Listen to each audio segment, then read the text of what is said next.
What up, what up, what up? It's Herb Hill, the Keep It Real podcast. How's everybody doing? How you doing? How you feeling? How you living?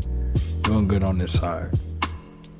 I finally found the words that I want to say regarding parenting, regarding being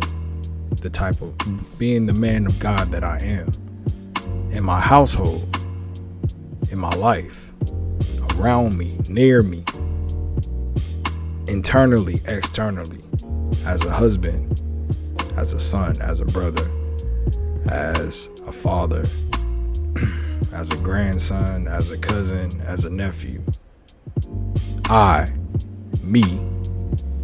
Herb Hill, I do not want corruption, spiritual corruption in my life, around my life, near my life, in my home, in my children, in my marriage, in my family. I don't. And I won't allow it. Now, you might be asking, what is spiritual corruption? Look, the nature of sin is real. Now, I can't stop sin, but I can identify what sin is. I know what sin is. And I know that some of these things turn into bigger sins. You get what I'm saying? Like, I talked about being curious. Like, when a child is being curious, like, that snowballs into something else. Or when a child is tempted, that turns into something else. So what I mean when spirits turn into something else, it always turns into something else. Like you want to smoke a cigarette, and you start smoking cigarettes on the low, then you start doing other drugs. And, these things snowball into something else. Now, what I'm saying, I don't want corruption in my house or in my life or as a father, as a parent, as a husband, in my children, in my marriage, in my wife. I don't want corruption, and neither do they. My kids don't understand yet. My wife, me and her are on the same page regarding all this stuff. We're trying to protect ourselves. We're trying to protect these children from the corruption of this world. This world is ready to corrupt us. This world is ready to corrupt you. This world is ready to corrupt children, mainly children, because that's where you're corrupted the most as a child. So as a man of God and my wife as a woman of God, we're trying to protect our family. We're trying to protect our children from being corrupted by this world, because this world wants to corrupt you. Think about it. When you were a kid, think about a time where you got into something that you shouldn't have got into. Think about a time where you did something that you weren't supposed to do. Think about when you watched something that you wasn't supposed to watch, or listened to something that you wasn't supposed to listen to, but you did it. Now you don't know. Now I know now. I know for me, I know a moment. But do you know a moment where that happened in your life? Do you know where something may have happened and you didn't understand what happened, but it kept happening, or you kept doing it, or you kept allowing it, or you kept watching it, or you kept listening to it, or you kept sneaking it, whatever it is? That's how that happens in life, corruption. So these kids see things, these kids hear things. And there's, like I said, we wrestle not against flesh and blood, but against spiritual wickedness in high places. All the time. Every day, 24/7. It's not just on Sundays. It's not just on Mondays. Monday through Sunday, 24/7, 25/8, 26/9. I guarantee you, all the time. When you sleep, when you awake, we dealing with spirits. We dealing with demonic spirits all the damn time. Now, that may not register to you. That may not make sense to you, but it makes a whole lot of sense to me. I know. And like I said, I can identify a moment where that has happened to me. Now, and I'm going to tell a story By myself. Yep, by myself. There was a time, I might have been 6, might have been 7. Definitely 6 or 7. I think that was about the age, 94, 95. So one of my brothers, older brothers, obviously, somebody had a tape of this cartoon, right? I don't know, because we used to have VCR. I used to just put whatever in, trying to find something new, and I found this tape, put it in. It's a cartoon, and I'm sitting there watching it, and it wound up being, and I mean, this is just like the old 90s, maybe even before the 90s, like some of those cartoons, the way they look, like Bugs Bunny, Scooby-Doo, Tom and Jerry, like the cartoons look like that back in the day, not like all these new updated cartoons. Mind you, I was 5 or 6, or 6 or 7, I mean, and I'm watching it, and lo and behold, it's like a cartoon porno. Like, this little Bugs Bunny figure is having sex with this female bunny, and this little Indian guy is having sex with all the women in the tribes, and it's like all these different varieties of cartoons. But me, I knew I wasn't supposed to be watching it, but guess what? I kept watching it. And I didn't watch it all in one day. I would take the tape out when I felt like, okay, it's getting too hot in here. I feel like too much movement. I'm listening for the door and I'm watching the tape. Not doing anything because I don't know what to do yet. You know, I ain't even thinking about that yet. I ain't even thinking about all that other stuff. I'm just watching like, oh, wow. I like what I see here, but what am I supposed to do, you know? So I'm just watching and I'm listening for the door because I have 4 siblings and a mom. So I'm in the room watching this tape, sneaking it, and then take the tape out and hide it, and then the next day come back. And it took me about a month to finish that tape. And I don't think I ever watched it again after that. But the thing is, like I said, you know what I did? I saw something that I liked, and I wanted to keep watching it. But what I do to keep watching it, I was sneaking it. Now, at the time, I didn't understand what that was. I didn't understand what was going on spiritually. I didn't understand what spirits was hindering me from that. But guess what? The spirit of lust. I didn't fornicate. I didn't do anything, but I'm watching. But I opened the door for sin in my life. Now, I don't remember if it was before or after. I seen another movie called Death by Temptation. And I talk about this movie a lot because it made a very big impact on my life.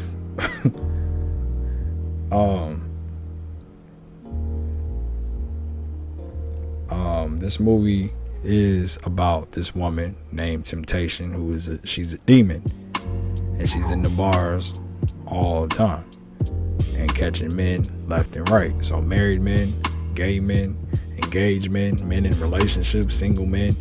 The point is fornication, lust, sexual morality, adultery.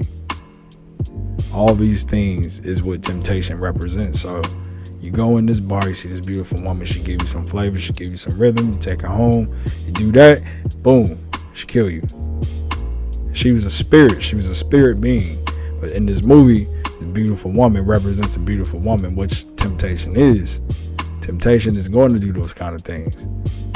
So that movie taught me a lot about, I'm learning this stuff, and I probably shouldn't even have understood what this movie represented. I probably shouldn't even have seen the movie. I shouldn't have, but I mean, single mom, 5 boys, I'm gonna see stuff that I shouldn't have seen. I seen stuff that I shouldn't have seen then. You know, I love my mom. Not even talk about my mom's parenting. You know, she did the best she could, and I appreciate it. But at a point in time when she was young. My mom was young, had 5 kids, and was going out with her friends. And I remember she used to have this friend over, this girl, or not girl, but this woman. I ain't gonna say, I almost said her name.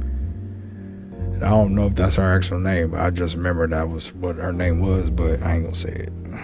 But she used to come over, and I don't know why my mom allowed her to be running around the house like that, half naked, knowing that she got 5 sons. But I remember this woman walking around, and I'm seeing all her crevices. I remember seeing all this stuff. But that's inappropriate. She wasn't in the best time, was best place in her life at that time. So I have to understand that. And I do understand that. So I don't question that. But for me, a little 5, 6, 7, 8-year-old kid that I was, or however old I was, I know I wasn't 5 and I know I wasn't 6. I was either 7, 6, or 7. Or 7. I was 7 or 8. One of them two. One of them 2 ages for sure. Which isn't justifiable either, because I should have been a kid playing in the dirt, getting cuts and doing Papa Willies on a bike, which I was. But in those instances, I just happened to be in the house. But in seeing all these things, and you know, seeing a grown woman, and I'm like, man, I like that.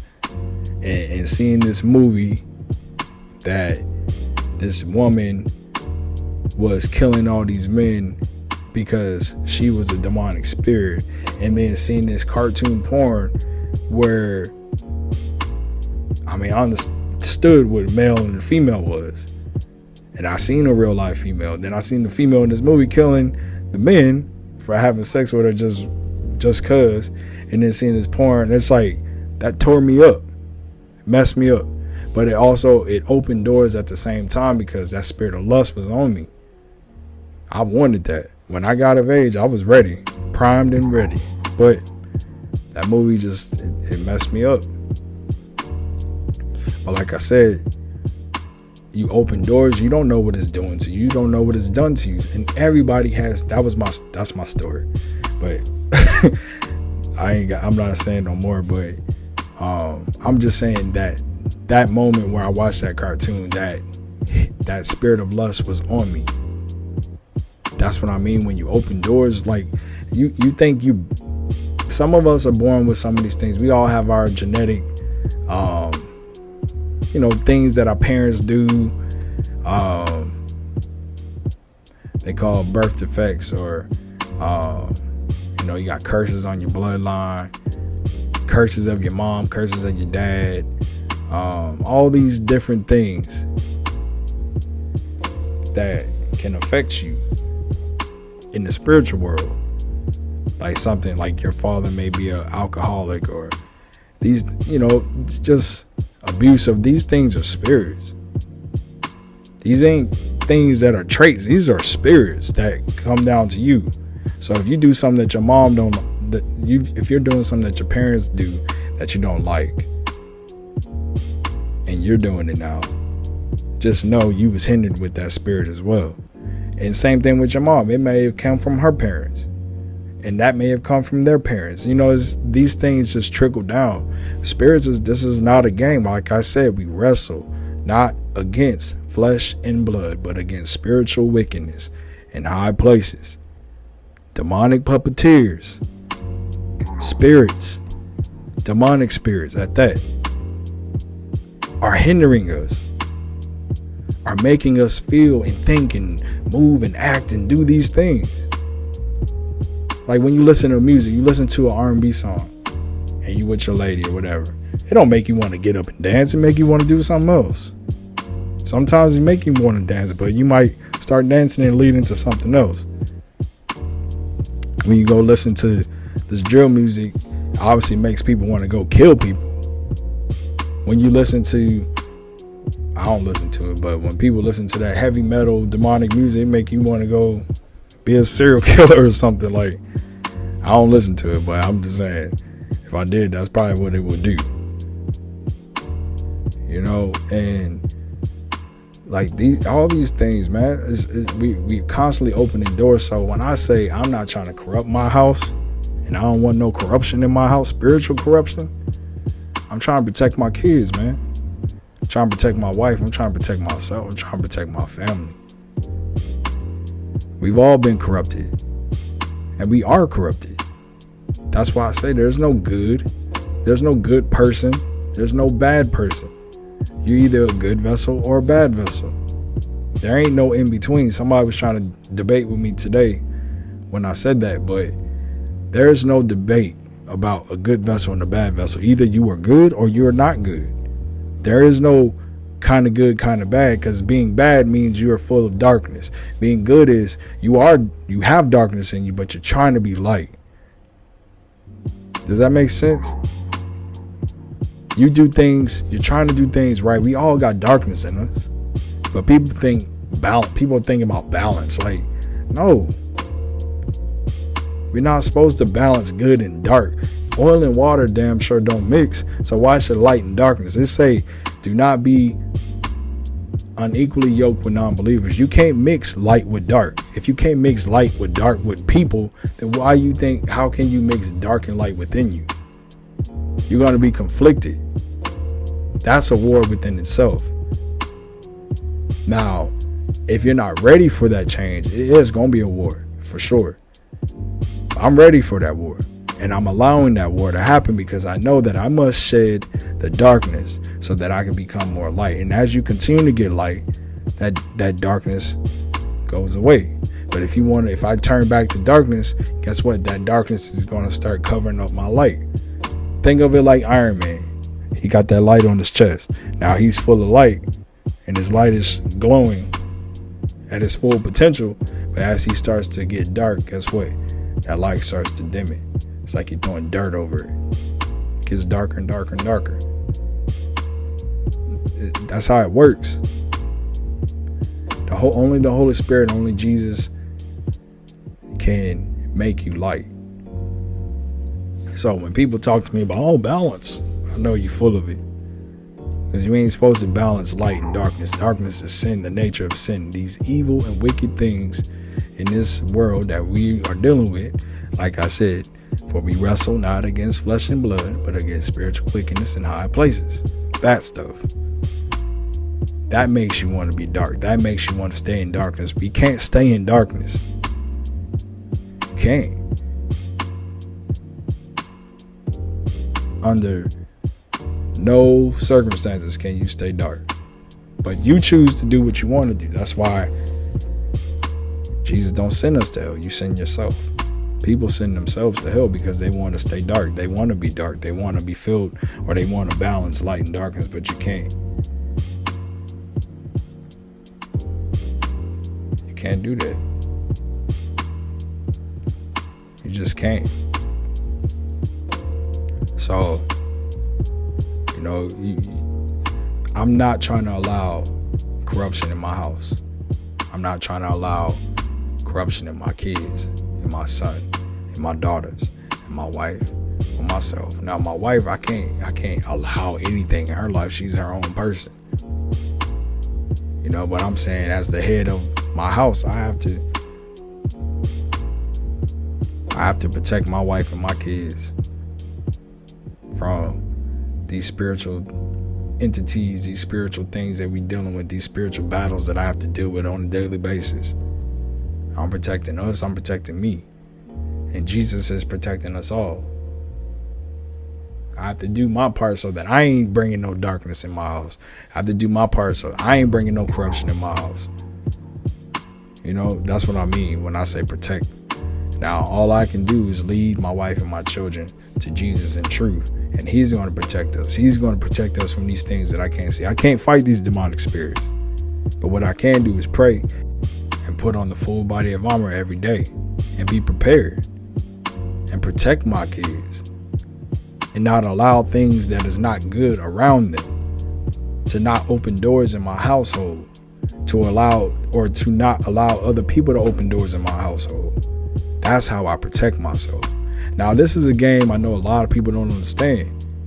And I know a lot of people might take this offensive, but it's the game. This is the game. If you're not living the truth, you won't understand it. I can't explain this to people. I can't explain this to people without them being upset or offended. But only you know what you're doing in your own time. If you're not praying, then what are you doing? We all are wrestling with these spirits. We all are dealing with these spirits. I'm dealing with them. My wife is dealing with them. My kids are dealing with them. You dealing with them. You dealing with them. They dealing with them. She dealing with them. You dealing with them. Him and her. Everybody dealing with it. But I'm saying, if you're not doing nothing to get these things off you, if you're not praying, seeking Jesus in truth, seeking the Lord, then what are you doing? This is what I mean. This is a spiritual battle that we're dealing with every single day. Jesus wants you, but Satan trying to take you. And only you know what you want. Your flesh is controlling your spirit, or is your spirit controlling your flesh? Which is it? Are you feeding life to the flesh? Or are you feeding life to the spirit? Let me alter that. Are you feeding death to this flesh? Or are you feeding life to the spirit? Because life in the spirit is the only way you heal and you grow, and you're being reborn in Jesus Christ. But when you're feeding your flesh death, it feels good. It's fun. It's sin. The nature of sin is in all of us. I know what sin feels like. Sin is fun. But when you feeding the spirit, it ain't fun. It's boring. I'm being honest. Praying ain't fun. Praying ain't enjoyable. But being in your flesh is. But me being dedicated to my spirit these last 8 years should tell you that. It's better to be on this side. That's why I say, what up, what up, what up? It's Herb Hill, the Keep It Chill podcast. How's everybody doing? How you doing? How you feeling? How you living? You're doing good on this side. That's why I say that. That's why I say that. You're doing good on this side. Because I'm covered in the Holy Spirit. And I'm covered in the blood of the Lamb, Jesus Christ, every single day of my life. And I'm grateful to know him. And I'm grateful that he called me out of my flesh. I'm grateful that he called my wife out of her flesh. And I'm grateful that I'm able to pray over my kids and lead them in truth and lead them to Jesus in a way that I never got in my life. I'm grateful for that.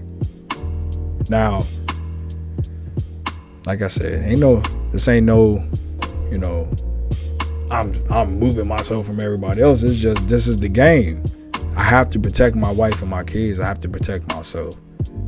And that may, piss a lot of people off. That may offend people, but it's the truth. I can't explain this to people without people getting offended, because you won't understand. And if you don't live this life, you won't know what I'm talking about. Everybody got demonic spirits on them. Everybody got spirits on them. Everybody got spirits in them. There's nothing we can do about that. I had spirits on me. I still do. And I'm still trying to wrestle with things. I'm still wrestling with things. But I'm still praying. I'm still seeking Jesus too. But I know I won't totally be healed and cleansed and renewed and restored until his glory comes down. So in that time, and in this time that I'm in right now, while I'm praying, while I'm seeking him in truth, I have to keep seeking him in truth. I have to keep praying. I can't turn back to the world. I can't go back to the world. I can't be of the world. I can't be in the world. I'm in the world, but I'm not of the world. But I don't want to be of the world and in the world. I can't do that, because Satan is going to be all over me like white on rice. I can't do it. I just can't. And I'm trying my best, and I'm doing my best, and we're doing our best as parents and as husband and wife and as individuals to protect our children and to protect ourselves, but we also don't live in fear either. Living in fear is the worst thing you can do. You gotta allow Jesus to protect you. You gotta allow Jesus to protect your kids, and trust him and have faith that he will, and not worry about what if. because that's living in fear. And he don't give us the spirit of fear. He give us the spirits of love, peace, joy, sound mind, meekness, gentleness, long suffering, kindness. You know, not the spirit of fear, not the spirit of worry, not the spirit of doubt, anger, frustration, sorrow, depression, sexual morality, lust, fornication, idolatry. He don't give us those things. All those things are demonic spirits. You know? So I try to explain these things the best way I can. And I've used myself, you know, about a time where I opened doors in my life and things that I saw around me that kind of reflected that. But I also talked about how Jesus is protecting me and how I believe Jesus protected me through watching another movie that I probably shouldn't have seen. But I truly believe he protected me from seeing that movie, because that slowed a lot of the lust down. And my dad was a very lustful man as well. So being my father, that's why I say I'm trying to be a better man than my dad, because he had kids all over the place. Now, knowing what he did when he died, I told myself I'm going to be a better man than he was. And I made a pact with myself that I would be. So between all that stuff that I went through as a kid, all those things that I seen, all those things that I experienced, and still fighting I was willingly fighting my flesh to not indulge in my flesh so that I can be a better man than him, and also trying to keep Jesus first, and also saying to myself that if this is wrong, I don't want to do it. But also thinking about that movie, so I was all messed up, but I believe it all went the way it was supposed to, you know. And obviously when I gave in my flesh, I gave in my flesh, but obviously done that as a teenager. But you know, I gave in, you know, and I was a younger teenager, but it is what it is. You know, I tried my best. I'm not better than nobody. I ain't trying to say that I am. I'm not trying to say that I was. I'm not trying to say that I am. It's just I put up a fight, and I really, really tried. I really did. But thank y'all for listening. Keep it trill. Always. Keep your eyes on your soul. And seek the Lord Jesus Christ while he can be found. Peace out.